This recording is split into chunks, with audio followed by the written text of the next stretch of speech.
अस्सलाम वालेकुम स्टूडेंट्स। आज का हमारा टॉपिक है that is Archimedes principal.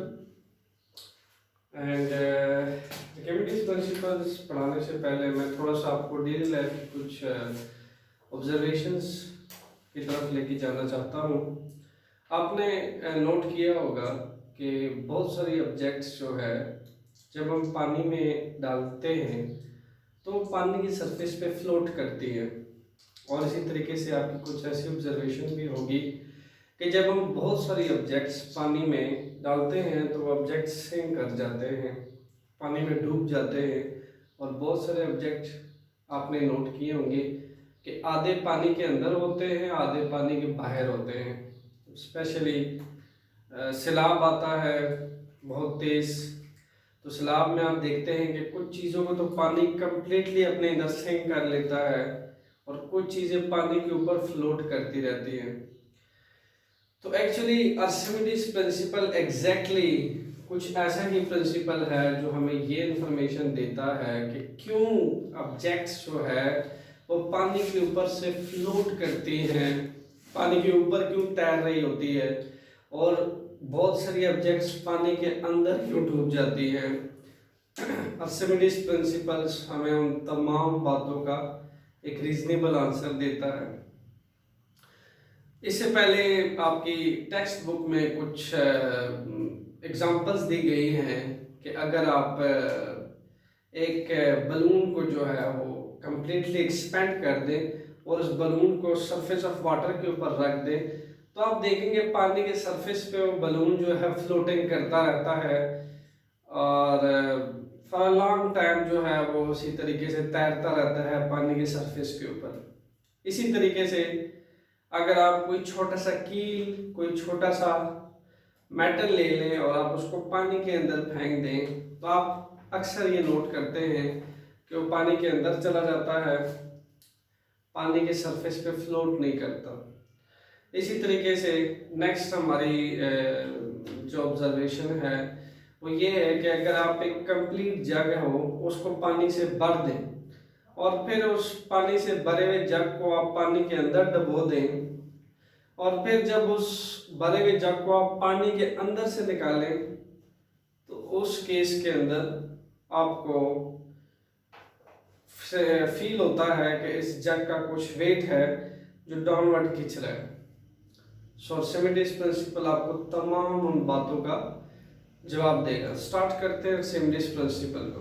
Students इसकी स्टेटमेंट देखते हैं। सबसे पहले ये कहता है कि when an object is Holi, Holi कहते हैं कंप्लीटली को, ऑब्जेक्ट को पूरे का पूरा पानी में डबो दिया जाए या पार्शियली या आधा डबो दिया जाए, ऑब्जेक्ट पूरा पानी के अंदर डूब जाए या पार्शियली डूब जाए तो वो क्या एक्सपीरियंस करता है, उस पे क्या लगता है, बियॉन्ड फोर्स लगती है। उसी बियॉन्ड फोर्स को अप थ्रस्ट फोर्स भी कहा जा सकता है। जैसा कि नाम से जाहिर है, अप थ्रस्ट, अप ऊपर की जानिब, अपवर्ड ऊपर की जानिब लगने वाली फोर्स। और ये जो अप थ्रस्ट फोर्स है ये इसके बारे में वो कहता है कि विच या थ्रस्ट फोर्स किसके बराबर होती है, it is equal to the weight of the liquid displaced by object. ये अप थ्रस्ट फोर्स लिक्विड की जानिब से ऑब्जेक्ट पे कितनी लगती है, जितना वो ऑब्जेक्ट अमाउंट ऑफ वेट का लिक्विड डिस्प्लेस करता है अपने लिए। ठीक है, यानी जब हम किसी ऑब्जेक्ट को पूरे का पूरा पानी में डबो दें या फिर आधा उसको पानी में डबो दें, उससे क्या होता है, उस पे एक अप थ्रस्ट फोर्स लगती है, एक बियॉन्ड फोर्स लगती है। और वो अप थ्रस्ट फोर्स जो है ये एग्जैक्टली इक्वल होती है किस चीज के, वेट के लिक्विड के बराबर होती है जो ऑब्जेक्ट डिस्प्लेस करता है अपने लिए। या फिर यूं कहा जा सकता है आसानी से कि आपके पास बियॉन्ड फोर्स अप थ्रस्ट बराबर है किस चीज के, wait of the liquid displaced by that object. यानी आपके पास, मैंने एक ऑब्जेक्ट को, मैं एक छोटी सी एग्जांपल आपको इससे मैं दे सकता हूं कि मैंने अगर लेट्स सपोज एक 5 के एक स्टोन है, लेट्स सपोज एक मैंने स्टोन है वो मैंने पानी के अंदर पार्शली या कंप्लीटली पानी के अंदर फेंक दिया। सो क्या होगा कि जब ये पानी के अंदर ये स्टोन जो है, लेट्स सपोज ये वाला स्टोन पानी के अंदर जाएगा, तो वाटर जो है इस पे कितना थ्रस्ट फोर्स लगाएगा। लेट्स सपोज ये स्टोन जो है ये 5 kg का वेट का लिक्विड जो है अपने लिए यहाँ पे डिस्प्लेस करता है, लेट्स सपोज यहाँ पे आके, तो पानी जो है इस पे कितना थ्रस्ट फोर्स लगाएगा, ये भी एग्जैक्टली आपके पास 5 न्यूटन का फोर्स लगाएगा। इसके ऊपर 5 न्यूटन का फोर्स लगाएगा, अब थ्रस्ट फोर्स लगाएगा जो कि बिल्कुल एग्जैक्टली इसके वेट के इक्वल होगा। यानी ये स्टोन अपने लिए जितना लिक्विड डिस्प्लेस करेगा, जितना वेट ऑफ लिक्विड डिस्प्लेस करेगा, इस पे जो है उतनी ही आप थ्रस्ट फोर्स लगेगी, उतनी ही आप थ्रस्ट फोर्स लगेगी। और इन केस अगर ये सिंक करता है तो उसके आर्किमिडीज ने हमें 2-3 रूल्स बताए हैं, उसको हम देखेंगे कि अंडर विच केस ये सिंक करेगा और अंडर विच केस ये फ्लोट करेगा। सो सबसे पहले जो आपकी टेक्स्ट बुक में डायग्राम है, हम उसको समझने की कोशिश करते हैं आर्किमिडीज प्रिंसिपल से। स्टूडेंट्स यहाँ पे लिखा, यहाँ पे आपके पास एक बड़ा सिलेंडर है, ये वाला जिसको मैंने ब्लू मार्कर से रिप्रेजेंट किया हुआ है। इसके अंदर ये मैंने पानी से फिल किया हुआ है, ये जो ब्लू सिलेंडर है पानी से फिल है, और जो ब्लैक छोटा सिलेंडर है ये मैंने इसके अंदर इमर्स्ड कर दिया है, यानी इसके अंदर मैंने डाल दिया है। और ये जो बड़ा सिलेंडर है ये मैंने पानी से भर दिया है, ये जो बड़ा सिलेंडर है ये पानी से भरा हुआ है, और छोटा सिलेंडर हमने इस पानी के अंदर डबो दिया है, पानी के अंदर ये चला गया। और ये लाइन इंडिकेट कर रही है कि यहाँ तक ये जो है ये पानी से भरा हुआ है। ये जो ग्रीन लाइन है ये इंडिकेशन दे रही है कि बड़े सिलेंडर को यहाँ तक मैंने पानी से भरा हुआ है। स्टूडेंट स्ट्रक्चर मुझे ये बताता है, डायग्राम ये बता रही है कि जो H2 है, H2 जो है ये इस छोटे सिलेंडर की अपनी हाइट है, इस छोटे सिलेंडर की यहां से लेके यहां तक, यहां से लेके यहां तक जो हाइट है वो H2 है, ये छोटे सिलेंडर की हाइट है। फिर नंबर 2 आप देखें तो छोटे सिलेंडर के 2 फेसेस है, एक इसका टॉप फेस है, एक इसका बॉटम फेस है। स्टूडेंट्स टॉप फेस से पानी की सरफेस तक का फासला H1 है, इसके टॉप फेस से पानी की सरफेस तक का फासला H1 है।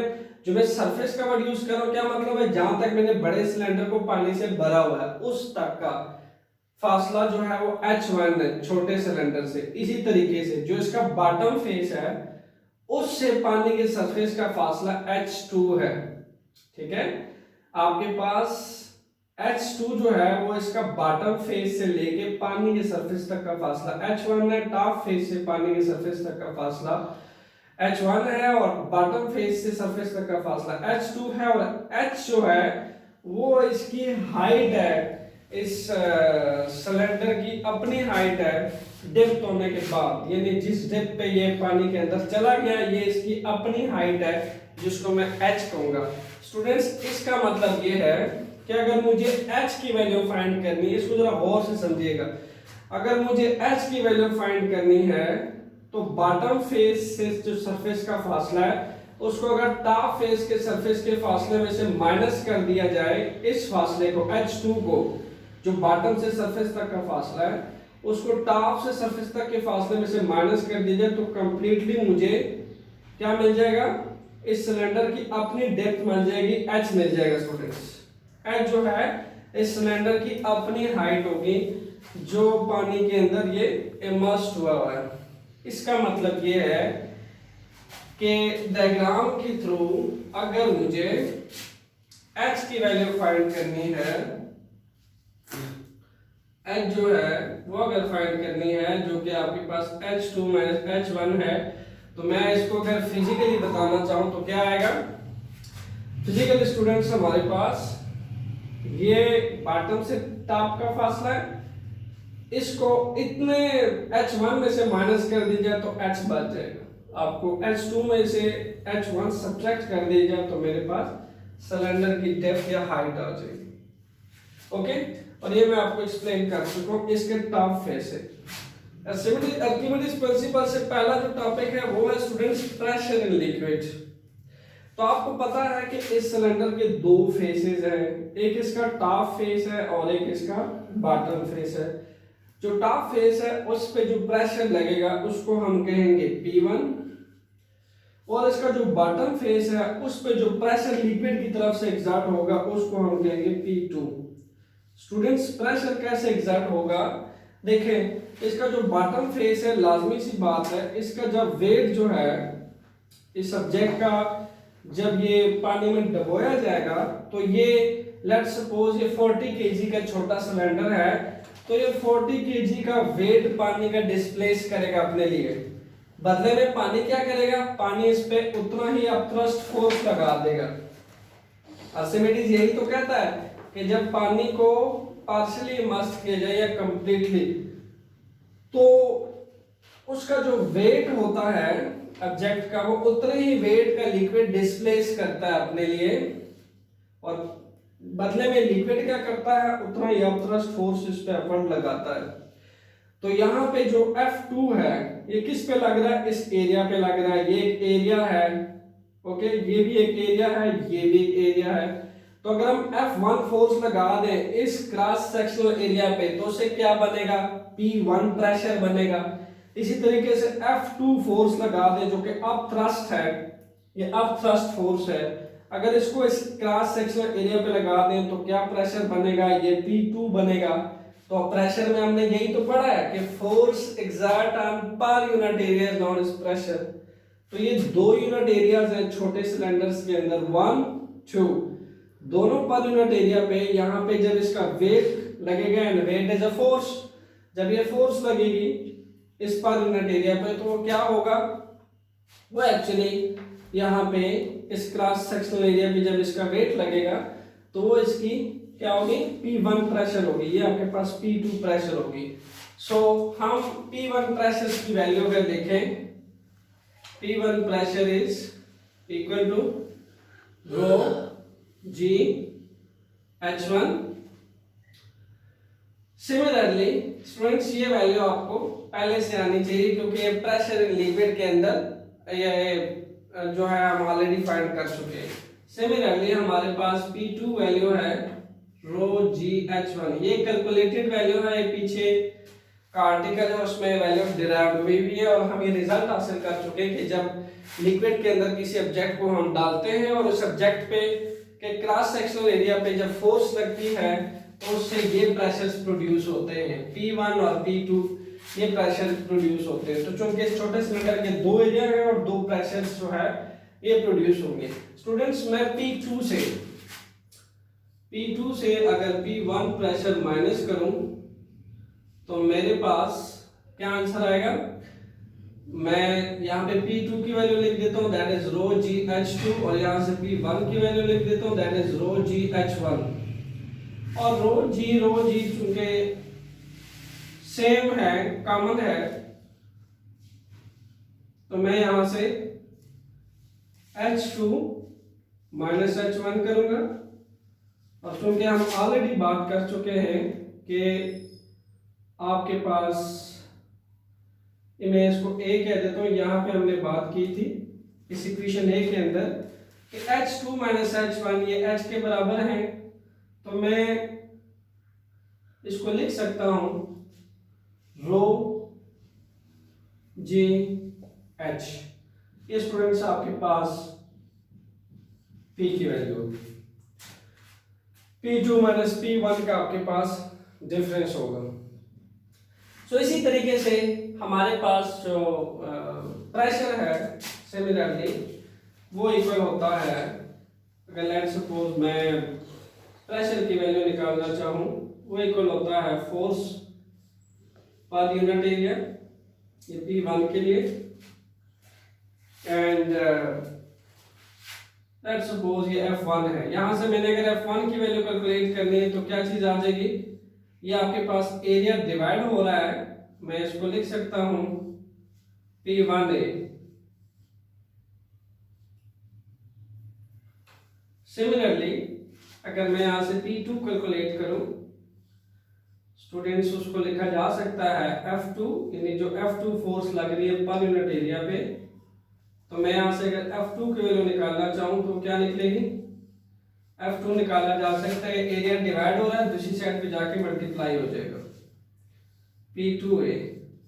तो ये आपके पास वैल्यूज है, मैं इसको B कह देता हूँ, मैं इसको C कह देता हूँ। स्टूडेंट्स B और C वैल्यूज को पुट करने का टाइम आ गया है, किसके अंदर, इसके अंदर P1 के अंदर और P2 के अंदर हम ये वैल्यूज पुट किए देते हैं एंड देन फिर हम कंक्लूड करते हैं कि क्या आंसर आता है। हम इसके अंदर F2 माइनस F1 अगर कंक्लूड करें तो हमारे पास आ जाएगा P2A माइनस P1A। सो हम ये वैल्यू पुट करने लगे हैं। ये कौन सी वैल्यूज हैं, ये वाली वैल्यूज हैं B और C। P1 की जगह पे P1 की वैल्यू, P2 की जगह पे P2 की वैल्यू पुट कर देते हैं, इसको हम H2 कह देते हैं। सो आपके पास है रो G H2 minus rho G H1। यहां से अगर हम एरिया भी इसके साथ आएगा,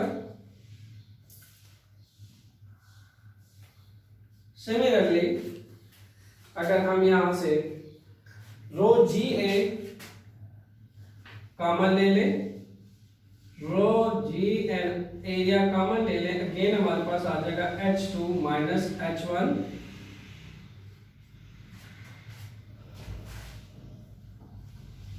सो स्टूडेंट्स हमारे पास नेक्स्ट इसका जो आपके पास इक्वेशन आएगी वो यही आएगी कि H2 माइनस H1 जो है इस एक्सप्रेशन के अंदर H के बराबर है। तो मैं इसको लिख सकता हूं रो G A, इस H2 माइनस H1 की जगह पे मैं H पुट कर देता हूं। ओके, हमारे पास ये जो AH है स्टूडेंट्स, A है आपके पास एरिया इनटू हाइट।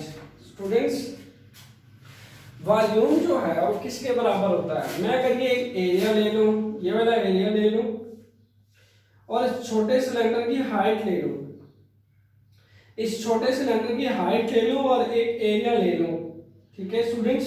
तो एरिया इनटू हाइट क्या बनता है मेरे पास, वॉल्यूम। इस सिलेंडर का वॉल्यूम आ जाएगा। इस सिलेंडर का वॉल्यूम क्या होगा कि मैं इसका एरिया ले लूं, cross sectional area top face या बॉटम फेस का, और उसको हाइट से मल्टीप्लाई कर दूं इस सिलेंडर की हाइट के साथ, इसके एरिया को इसके हाइट से मल्टीप्लाई कर दिया जाए तो हमें क्या मिलेगा, इस सिलेंडर का वॉल्यूम मिलेगा। सो मैं पुट कर सकता हूं AH की जगह पे V, रो GV। ओके स्टूडेंट्स, तो ये जो रो GV है ये मेरे पास अब थ्रस्ट फोर्स के बराबर है, यानी F2 माइनस F1 जो मैंने निकाला है ये मेरे पास अब थ्रस्ट फोर्स की मैंने वैल्यू निकाली है, ये इक्वल होगी रो GV। स्टूडेंट्स एक तो जो हमने कंक्लूजन किया है, अब हमें ये देखना है कि अब थ्रस्ट फोर्स किस पे डिपेंड कर रहा है। नंबर 1 सबसे पहली चीज जिस पे डिपेंडेंस है, जिन फैक्टर पे अब थ्रस्ट फोर्स डिपेंड कर रहा है, first thing is rho, the second factor is G, the third factor is volume. Rho क्या है आपके पास, डेंसिटी, G क्या है आपके पास, ग्रेविटी, और V क्या है आपके पास, वॉल्यूम। स्टूडेंट्स वॉल्यूम वाटर का, लिक्विड का जितना ज्यादा होगा उतना ही आपके पास अब थ्रस्ट फोर्स ज्यादा लगेगी। इसी तरीके से ग्रेविटी जो है की वैल्यू चूंकि सी लेवल पे ज्यादा होती है तो ऑब्जेक्ट जितना अर्थ सरफेस के करीब होगा उतनी उस पे अब थ्रस्ट फोर्स ज्यादा लगेगी। इसी तरीके से डेंसिटी जो है वो आपके पास किसी ऑब्जेक्ट की जैसे जैसे बढ़ती चली जाएगी अब थ्रस्ट फोर्स उस पे ज्यादा लगेगी। अब थ्रस्ट फोर्स इन तीन फैक्टर्स पे डिपेंड कर रहा है और आपसे अगर पूछा जाए कि on what factor the upthrust force depend, the upthrust force depend on rho G V. ये हमें कहां से पता चला? ये हमने कंप्लीटली एक्सप्रेशन से डिराइव किया और हमें पता चला कि अपथ्रस्ट फोर्स डेंसिटी, ग्रेविटी और वॉल्यूम पे डिपेंड करता है। स्टूडेंट्स लास्ट में इसको डिराइव करने के बाद हम इसके तीन जो सेवेंटीज प्रिंसिपल है वो हम उसकी बात कर लेते हैं कि ये किस केस में ऑब्जेक्ट फ्लोट करता है और किस केस में ऑब्जेक्ट जो है वो सिंक करता है। इसकी सिंकिंग और फ्लोटिंग पढ़ लेते हैं स्टूडेंट्स कि किस केस में सिंक और फ्लोट करता है। So students, first of all case number 1, अगर तो इस ऑब्जेक्ट का जो वेट है, इस सब्जेक्ट का वेट जो लिक्विड की तरफ से अपथ्रस्ट फोर्स लगेगी, लिक्विड की तरफ से जो अपथ्रस्ट फोर्स लगेगी इस ऑब्जेक्ट के वेट से वो कम है, यानी लिक्विड का जो अपथ्रस्ट फोर्स है वो इस ऑब्जेक्ट के वेट से कम है, तो definitely this subject will sink in water, ये ऑब्जेक्ट डूब जाएगा पानी में। सो हम ये लिख सकते हैं if upthrust force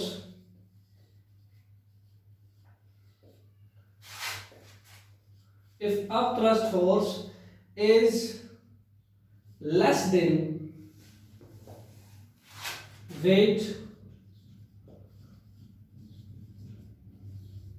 of object, then object will sink in water.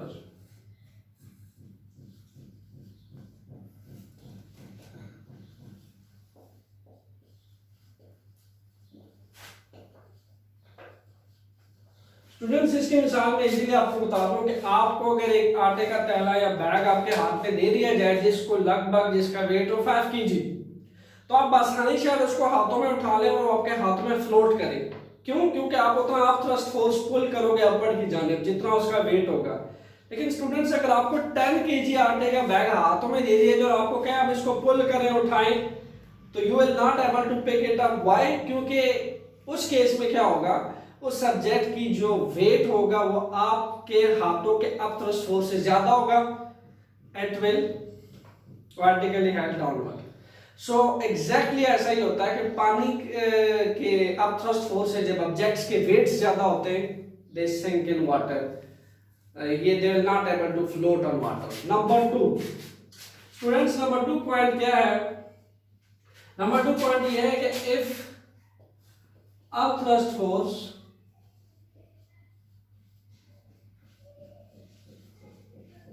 is equal to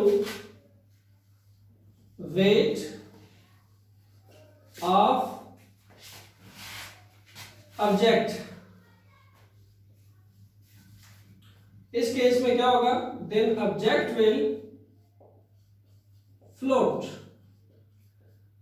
object इस केस में फ्लोट करेगा। बिल्कुल ऐसी जैसे मैंने आपसे कहा कि आपको 5 kg का बैग दे दिया जाए, you will easily pick it up. Why? क्योंकि you can easily exert a 5 Newton upthrust force on 5 kg weight, but in case of 10 kg you will not able to pick it up.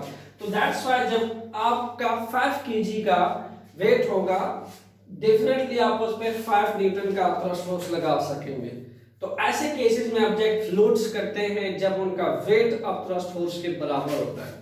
Students, next part number 3 क्या कहता है? ये कहता है कि if upthrust force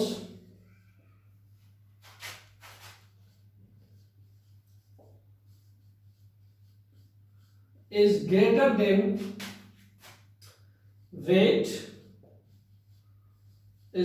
than weight of object,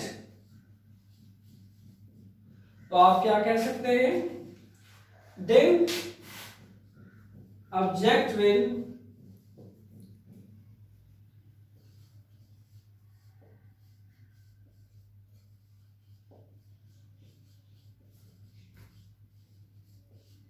rise up। तो जब आपके पास अपथ्रस्ट फोर्स अगर वेट से भी इंक्रीज हो जाए, डबल कर दिया जाए, तो उस केस में क्या होता है? आपके पास जो ऑब्जेक्ट है वो पानी के ऊपर आ जाता है, राइज अप हो जाता है, पानी के सरफेस पे आके फ्लोट करता है। जब इक्वल होते हैं उस केस में आधा पानी के अंदर आता है, आधा पानी से बाहर रहता है, यानी फ्लोटिंग करता रहता है। लेकिन अगर अगर अपथ्रस्ट फोर्स पानी की ऑब्जेक्ट के वेट से ज्यादा है, बहुत ज्यादा, तो वो पानी जो है उस ऑब्जेक्ट को ऊपर ले आता है, बिल्कुल कंप्लीटली ऊपर ले आता है और ऊपर फ्लोटिंग करता रहता है। जैसा कि आप पीस ऑफ वुड देख लें, आप वुड पीस देख लें, पानी के ऊपर फ्लोट करते हैं। पीस ऑफ पेपर देख लें, पानी के ऊपर फ्लोट करते रहते हैं, पानी कंप्लीटली उन्हें ऊपर ले आता है। ये क्या केस होता है कि उनके जो अपथ्रस्ट फोर्स होते हैं ये ग्रेटर होते हैं ऑब्जेक्ट्स के वेट से। ऑब्जेक्ट का वेट कम होता है और पानी उन पे ज्यादा इजीली अपथ्रस्ट फोर्स लगाता है, तो पानी उन्हें कंप्लीटली राइज अप कर लेता है और कंप्लीटली ऊपर ले आता है। स्टूडेंट्स, आर्चिमेडिस प्रिंसिपल की कई आपके पास एप्लीकेशंस भी हैं। आर्चिमेडिस प्रिंसिपल से हम रिलेटिव डेंसिटी कैलकुलेट कर सकते हैं। रिलेटिव डेंसिटी मींस कि हमें अपने ऑब्जेक्ट की डेंसिटी पता होती है और किसी अननोन ऑब्जेक्ट की डेंसिटी हम पता कर सकते हैं। तो हमें D1 पता हो तो D2 कैलकुलेट किया जा सकता है। और आर्चिमेडिस प्रिंसिपल्स को हम और भी डिफरेंट एप्लीकेशंस के अंदर डिस्कस करते हैं। नेक्स्ट स्टूडेंट्स मेरा टॉपिक होगा प्रिंसिपल ऑफ फ्लोटेशंस। तब तक के लिए स्टे ट्यून्ड। थैंक्स।